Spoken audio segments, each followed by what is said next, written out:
Welcome back. We'll begin our next committee meeting, which is Finance and Personnel. Councilmember Murphy is the chair.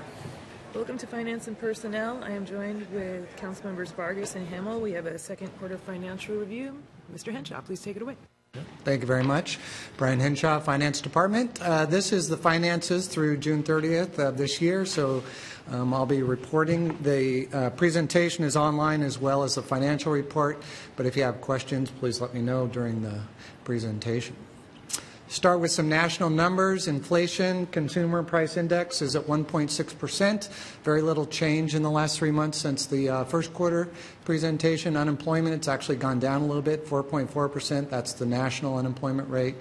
The labor force participation is at 62.8%. This is actually the people that are actively working or looking for work, and that's up a little bit. That's a good trend. This has been down substantially since the recession.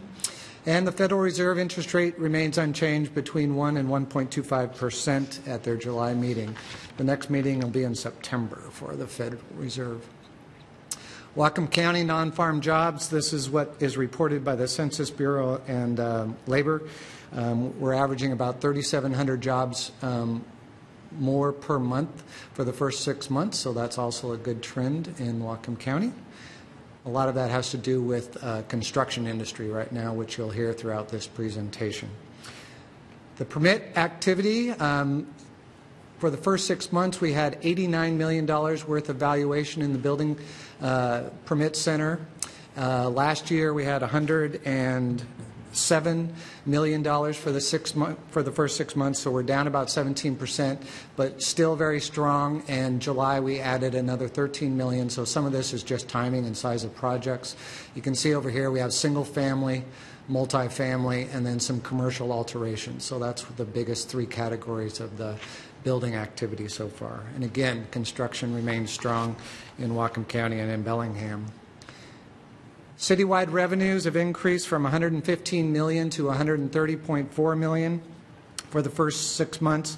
That's a 13% increase, which is good, but it's at 49% of budget. So basically, we're right on track for all of the revenues citywide. That includes a lot of things that are higher and also lower.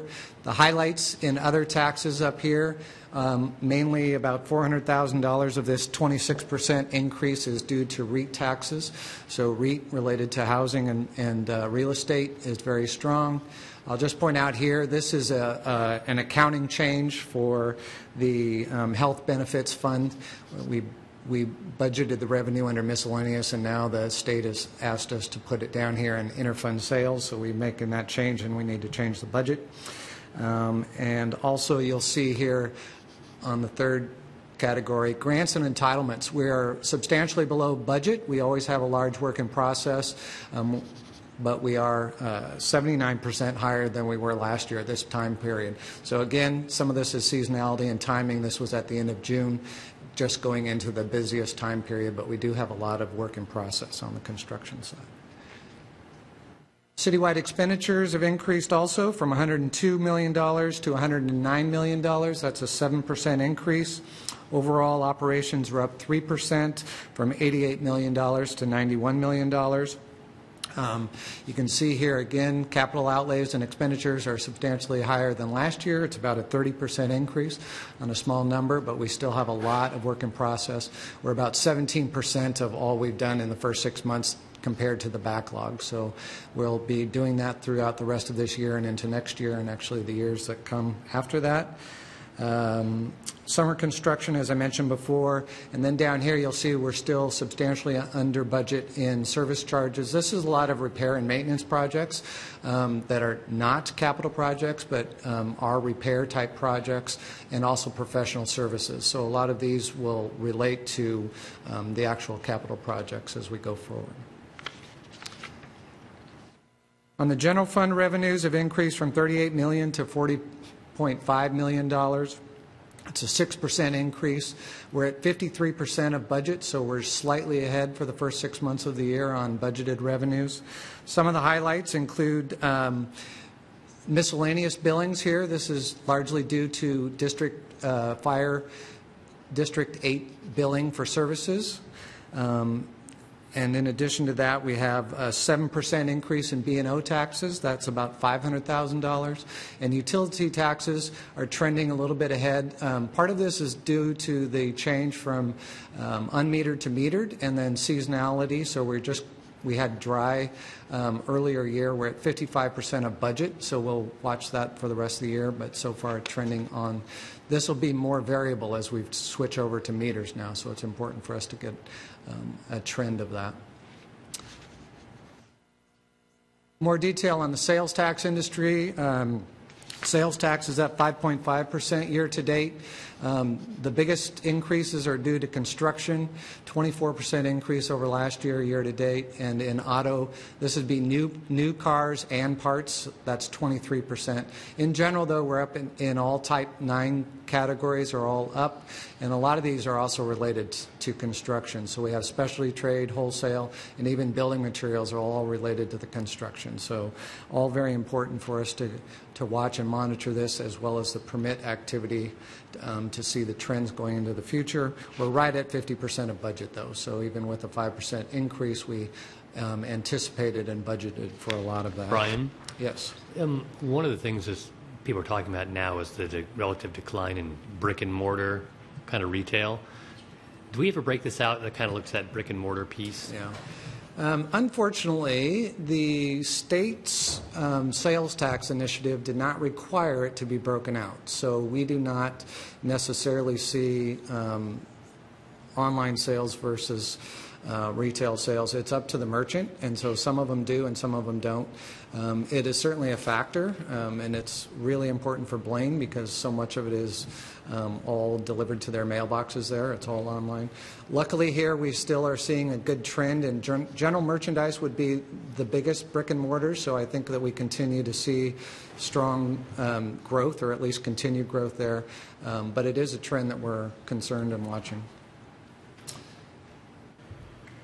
General fund expenses have also increased. They've increased from $35 million to $38.5 million. It's a 9% increase, so these general fund expenses are actually growing faster than our revenues are right now. Something to be monitoring. Part of that is due to salaries and wages, though. We've added 10 new positions in the general fund, so we are trending above last year by $2 million, but right on budget, and we'll talk more about that in a minute. Another way to show general fund expenses is by department. Police and fire are 58% of the general fund expenditures year to date. And if you add in the next two departments, parks and non-departmental, which includes all of our debt service and interfund transfers for the general fund that are non-specific to a department, this is 74% of our budget now. So these four categories or groups or departments are by and large most of the general fund. The rest make up about 25%. Everybody is at or below budget with the exception of fire, and Chief Newbold is well aware of the spike in the increase for his Fire District 8 employees, but also he just got through with an academy and had lots of overtime and training associated with that. So we'll continue to monitor that as we go forward. We're only 6 months into an 18-month budget, but it's just something that's causing this spike here to be above last year, but also above budget. All right, so that's it for the general fund and general overview of the city. We'll go through a couple of the enterprise funds. I just switch gears here on you. The street fund, I'm showing last year's activity, current year's activity, the percent of an increase or decrease from last year, and then this is the revised budget and the percent of the budget. We're only going to talk about the highlights of each one of these, so it won't take too long. But you'll see the street fund in general, we're 31% above last year on revenue, mainly due to a good growth in sales tax revenue, but largely due to federal and state grants. This has to do with the capital projects that are down here, so that's a good trend to see. And then this other revenue is associated with a loan that we have for the pre-treatment plant at the water facility, and that's why you see this great big increase here. This is all associated with the capital, street fund, this has to do with capital contributions. Sorry, I'm a slide ahead of myself. So this is capital contributions for a big, the Cordata Road improvement. So it's a latecomer's fee paid for by a developer that will go to that capital construction project. Okay, operations are down slightly here, 19%. A lot of this is salaries and wages and also professional services associated with the capital outlays. Capital outlays, again, the big project will be Granary and up in Cordata, and by the new Costco for the new upcoming roads up there. Those are all in the budget, so this is the large work in process that will be happening for the street fund. All right, now, Water Fund. Water Fund, we continue to, actually the meter conversion project is now complete. We're switching from the unmetered to the metered. So next year everybody will be under metered water. Associated with that, we had a lot of supplies and service expenditures that will cause this decrease as we use up those inventory and supplies and that project winds down. This is where the other revenues is being paid for the water pretreatment plant, that I mentioned before. This is a loan with the state, and we'll talk more about that at the end of the presentation with the state capital budget and the impacts to our loans. And then on the capital side, again, a large increase to pay for that project. It's well underway. We're going through about $500,000 to $600,000 a month on just that one project. So you see a large backlog here. $12 million of it is associated with that one project. In addition to that, we break out the watershed funds. The only real importance to note here is we got our first large transfer development rights. This is transferring density from Lake Whatcom outside of that. This project was $240,000 of TDR credits that goes towards a Bakerview Street project out by James, I believe. So that's good news, and that's the first substantial one we have. We might have had a couple smaller ones up to this. You see here, salaries and benefits is up slightly in here. We now have a full-time person responsible for land management and making sure that that land is being protected in the watershed. Some other costs, miscellaneous, and then we have capital projects. The debt service went down in the Watershed Fund due to the interfund loan that was paid off last year, so that's just a budgeted trend. Last one we'll talk about is Wastewater Fund. Again, we're converting to meters here, so that's a substantial change. This highlights the interest income is up substantially this year, and we'll talk about that again in the investments in just a moment. Their capital projects are down substantially, although again it's a little bit of timing. We're gearing up for the large wastewater plant enhancements that Ted and Public Works has talked to you about, but also there's some repairs going on for the flooding and the break in the pipeline that happened earlier. So both repairs and maintenance for the timing is low right now, but those will be going up between now and the end of the year. So any questions on funds or the general fund before we move on to investments? Councilmember Hamel, please. Thank you. I'm trying to understand the impacts of marijuana tax. Yeah.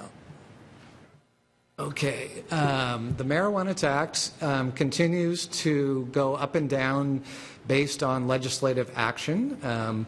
It is now generating for the city a whopping about $88,000 this year.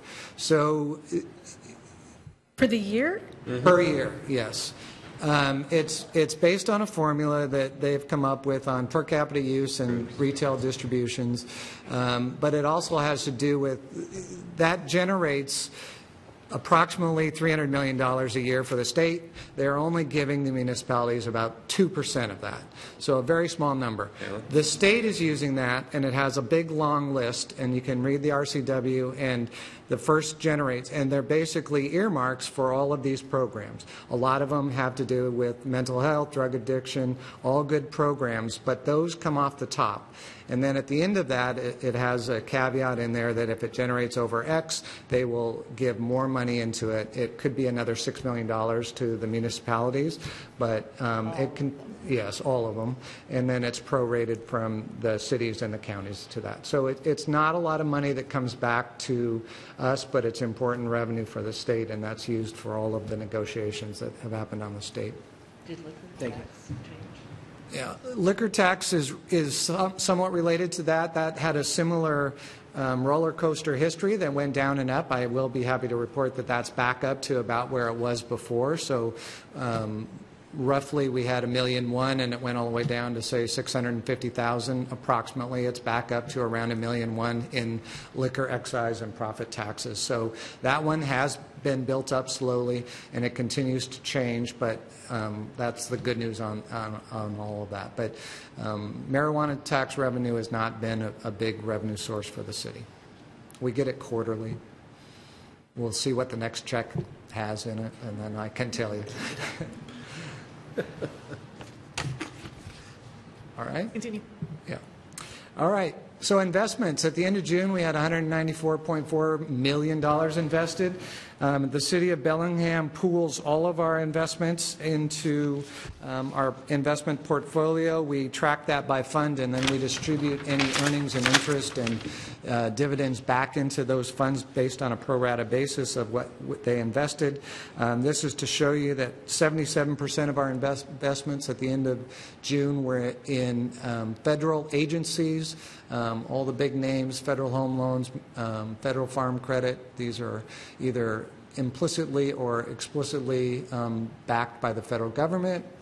The next category, we have 8.6 of municipal bonds, which, sorry about that, some of these are pretty light, which is smaller investments in local municipalities, and then the rest of our funds, about 16%, is in the state pool and either cash equivalents with Opus Bank or the state investment pool. Very short-term investments. We can get that money tomorrow if we need it, so that's important to know. Our investment returns year to date, we're at about 1.17%. This is our investment returns. This is the state investment pool, and this is a 2-year treasury just for comparison or benchmarking. Just so you know that last year we earned $740,000 in the first 6 months. This year we've earned $1.1 million, so that's money that helps all of the funds in the general fund in the city. Now we'll talk more about the state capital budget impacts. Their inability to reach a compromise is now impacting, you probably saw the article in the Herald about the state impacts to the schools, but it's also impacting us. Our $12 million loan was for the water pretreatment plant. We started drawing down on that. We borrowed about 2.5 of that $12 million, and now they've told us that the loan is on hold. So we are continuing to go forward with that project. As I said, it's about $600,000 a month, and we are working with Public Works to cash flow that or come up with an alternative, or hopefully the state will have a special session and reach a compromise. In addition to that loan, which is the biggest impact because it's ongoing, we had $10 million of water quality grants. We scored high on several of these, so we were optimistic that we would get some of these projects. So working again with Public Works and in the mid-biennium to prioritize what has to continue forward versus what can wait until there's a resolution. But we'll continue to keep you posted on that. And then also we had $4 million worth of MOTCA, Model Toxic Control Act money, that's just not even in the budget any longer. So hopefully that'll be reinstated, but at this point they don't know what they're going to do with the MTCA money, so it's on hold. As of today, this is where the revised budget stands for the biennium. So we continue to revise our budget. We have $155 million of revenue budgeted for the 2 years in the general fund, and we also have operating expenditures of $159 million over the same 2017-2018. So right now we're scheduled to use or budgeted to use of the reserve about $3.8 million in the general fund. On all of the other funds combined, we have $368 million of operating revenue, $280 million of operating expenditures, and about $133 million of capital expenses. So in all of the other funds citywide, we're planning on using $44 million of reserve or loans, grants, and future cash flow. These numbers will continue to change when we have an impact like on the capital budget from the state. So now we had a plan to borrow that $12 million. If that doesn't get resolved in the next few months, we'll either have to slow down projects, reprioritize the existing projects or delay them, or we can look for other ways to fund those projects. So this is an ongoing thing. I don't think we have to make any changes right today.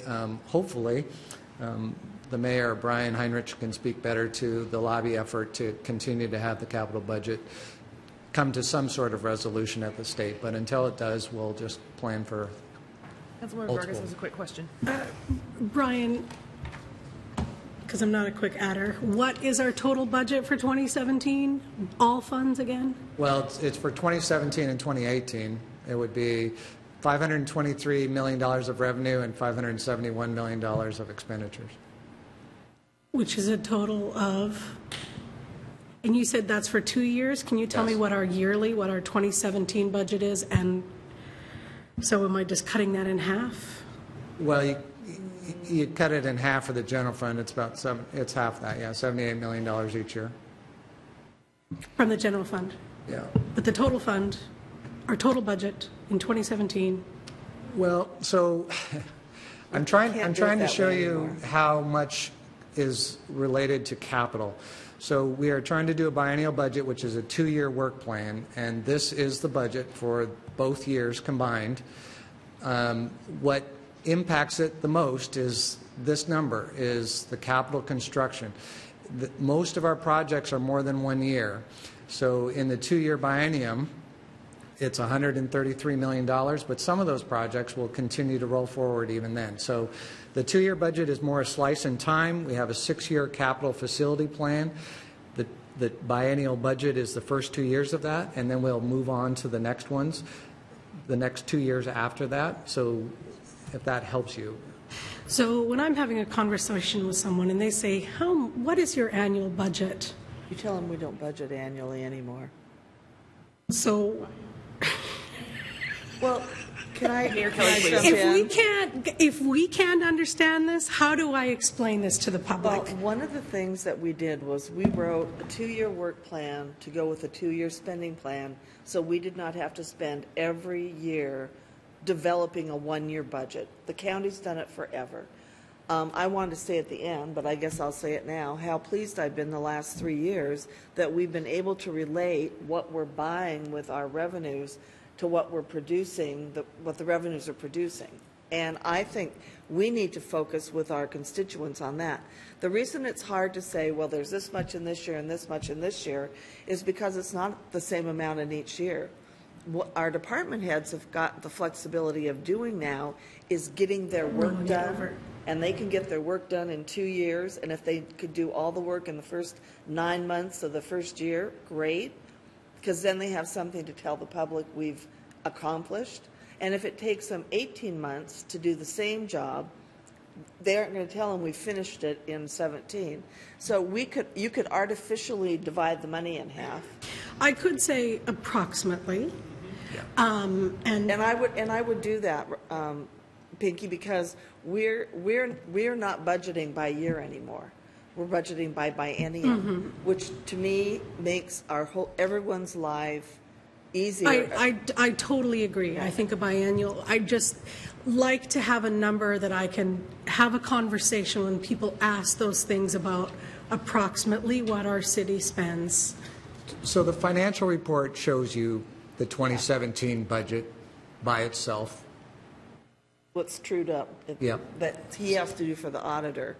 But for us, what I tell department heads is you have 2 years worth of budget to get your 2 years worth of work plan done.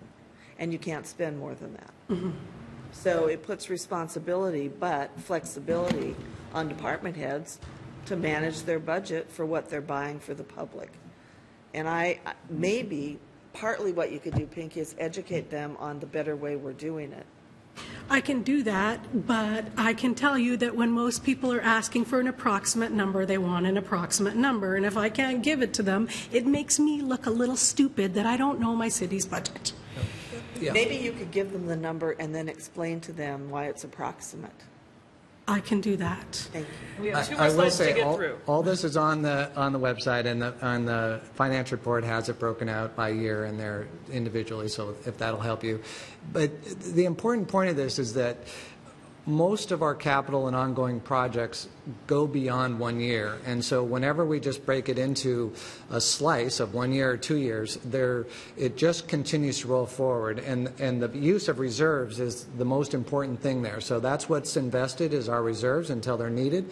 And a lot of them we save the money up and then we'll go do a project. So the wastewater treatment plant, the next improvements that need to happen there is a good example of it. They have reserves because we're starting that process, the planning process, and that'll turn into a capital project, which will be in the next 6 years, but it's not in the 2 years, so we need that money to go for it. I get that. Okay. Thank you.